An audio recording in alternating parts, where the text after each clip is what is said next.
Nii, vaatame nüüd kolmanda teema neljandat tehet, ehk siis lahenda võrrand ja kontrolli.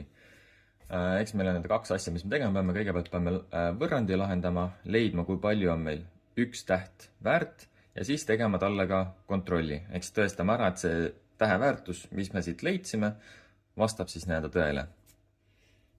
Võtsime siis neljanda tehte ja esimene asi jällegi, peame kõikidest sulgudest lahti saama. Ehk siis korrutame sulud lahti. Esimene siis 4 korda 3x tuleb meile 12x. Teine tehe 4 korda -1 -4. Nii, jõudsime võrdusmärgi juurde, tuleb võrdusmärk. Paremal pool võrdusmärki 10 jääb meil 10-ks.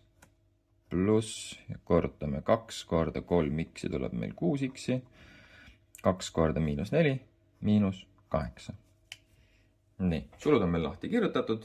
Järgmine samm, mis me tegema pidime, oli see, et kõik tähega arvud peavad olema ühel pool võrdusmärki, tavalised arvud teisel pool võrdusmärki.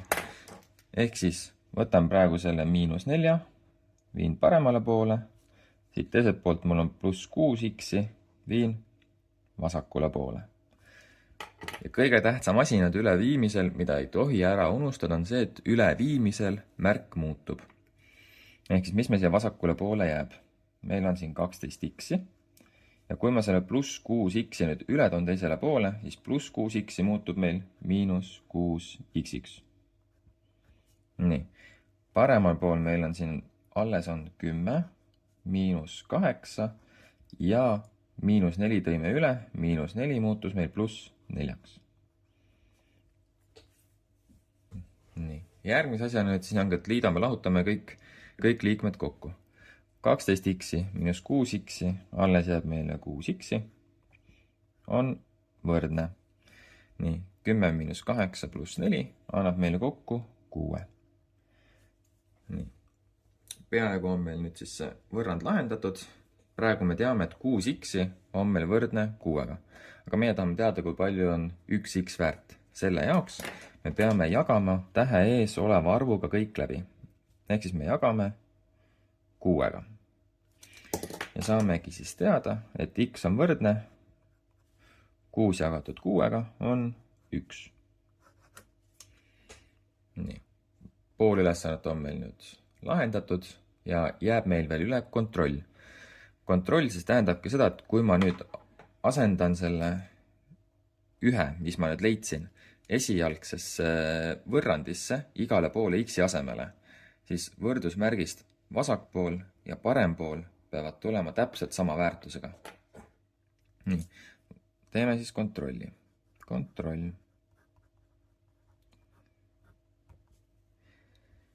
Nii, kirjutame siis terve selle tehte uuesti. Nii, et me paneme igale poole, kus x on, paneme ühe asemele. Nii, mis meil siis on?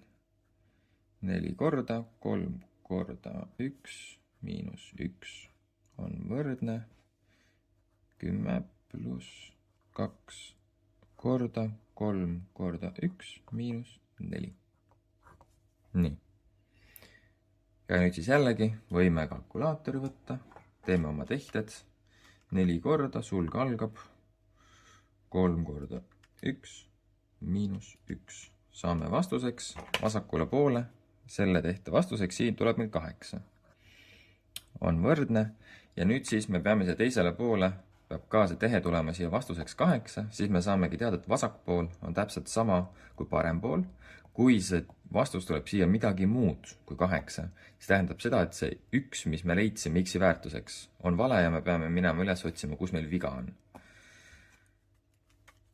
Nii, vaatame siis 10 + 2 korda, sulg algab, 3 korda 1 -4. Annab meile väärtuseks, vedas, saime ka vastuseks 8, nii et vasakpool on täpselt sama, mis parempool. Ja meil on võrrand lahendatud ja kontrollitud. Kontroll tuleb välja, nii et kõik on ilusti lahendatud, saame maksimumpunktid.